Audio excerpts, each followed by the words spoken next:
Hey everyone, welcome back to our channel.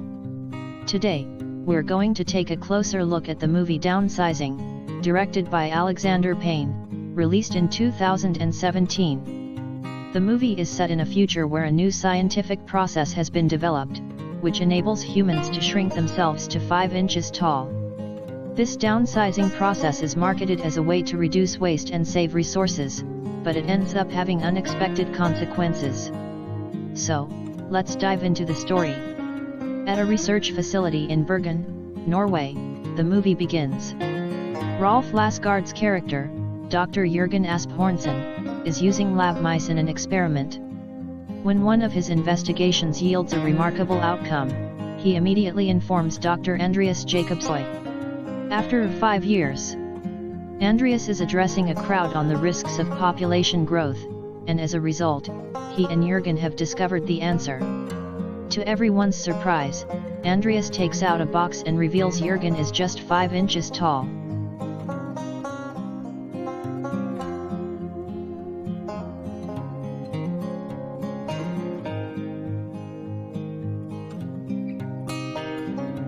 Andreas takes out a garbage bag that has been filled with the waste generated over time by 36 little humans. The physicians then bring out a second set of tiny individuals, among them little Ronnie, the first ever small-born infant. The world is witness to this incredible development.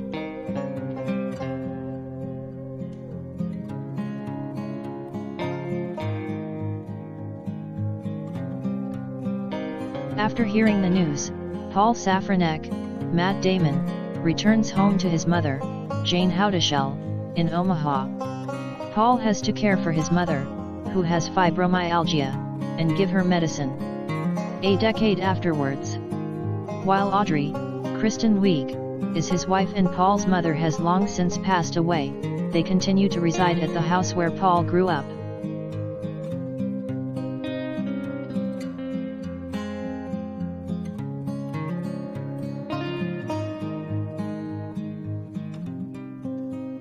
They run across David and Carol Johnson, Jason Sudeikis and Maribeth Monroe, who went through the shrinking process and are now little, at a high school reunion. David and Carol brag to their friends about how wonderful life is in Legoland, a neighborhood for little people. Paul and Audrey go to a seminar where Jeff and Laura Lanowski, another little couple, played by Neil Patrick Harris and Laura Dern, talk about the advantages of living in Legoland and becoming small. Laura was able to buy diamond jewelry for just $83, which Jeff claims is their food budget for 2 months, proving that what is valuable to individuals of normal size is worth a fraction in Legoland. The crowd seemed to be firmly committed to carrying out the cutbacks. The Safraneks get a call informing them that their loan application has been rejected. Paul and Audrey decide to head to Legoland and get tiny after deliberating and speaking with staff members. Their choice is celebrated by their friends. As little individuals appear to receive better advantages than those of average size, a man at a pub becomes irate and claims they don't contribute to the economy in the same way as everyone else. The man is warned to back off by Paul's companion, who also threatens him into returning to his seat. Paul and Audrey take a flight to the location where the downsizing will happen. They are put through a series of questions to ensure that they comprehend that downsizing is permanent and that some adverse effects might result in death. Paul and Audrey seem unfazed by it, though.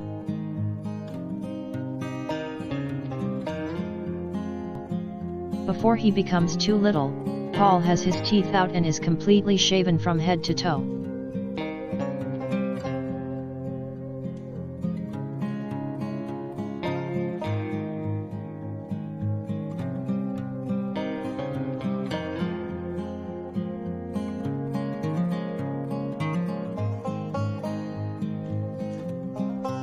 Later, when he wakes up, a nurse greets him and gives him a cracker pack that is enormous to them but commonplace to everyone else. As Paul requests Audrey, the nurse delivers him a phone that is already connected to Audrey. She admits that she is at an airport because she had second thoughts while getting her hair shaved and that she wasn't prepared to leave her home, her friends, and her life behind. Paul is enraged that she abandoned him in such a way.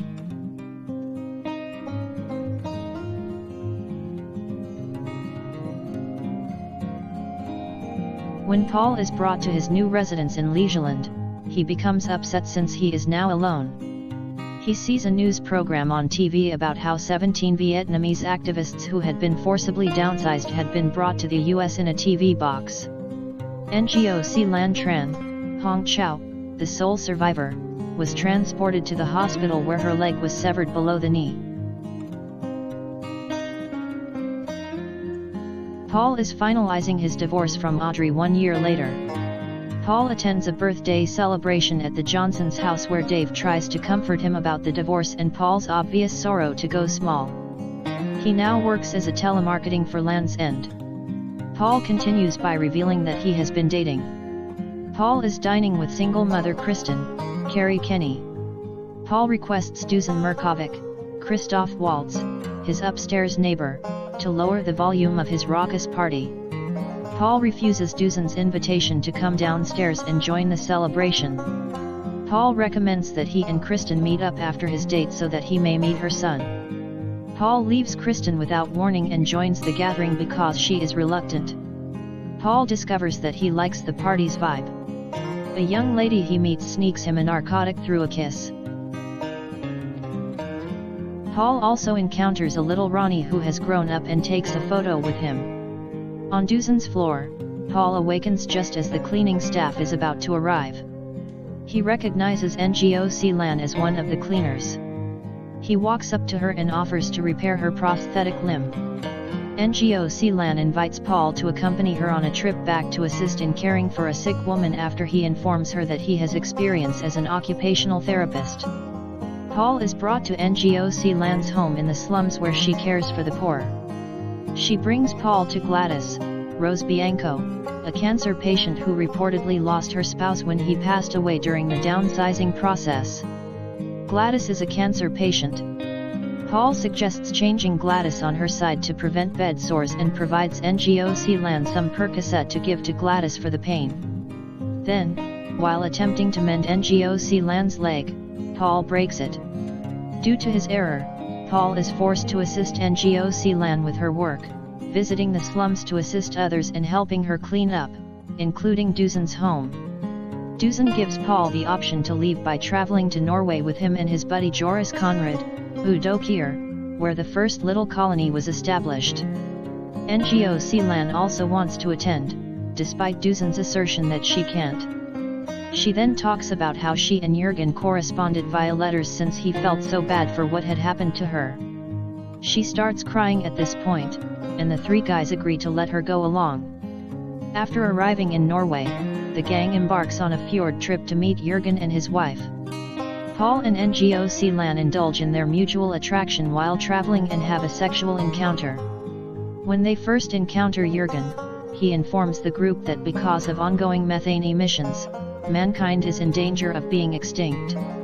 Jürgen has assisted in establishing a vault within the first tiny colony to preserve mankind along with a sizable population of shrunk individuals.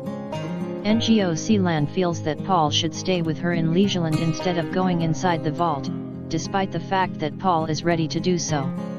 The colony has one more view of the setting sun before entering the vault. Paul bids farewell to Joris, Dusan, and Ngoc Lan. Before the vault door shuts, he decides against it and returns to the outdoors to be with Ngoc Lan. Ngoc Lan continues to work with Paul's assistance as they travel the slums before returning to Leisure.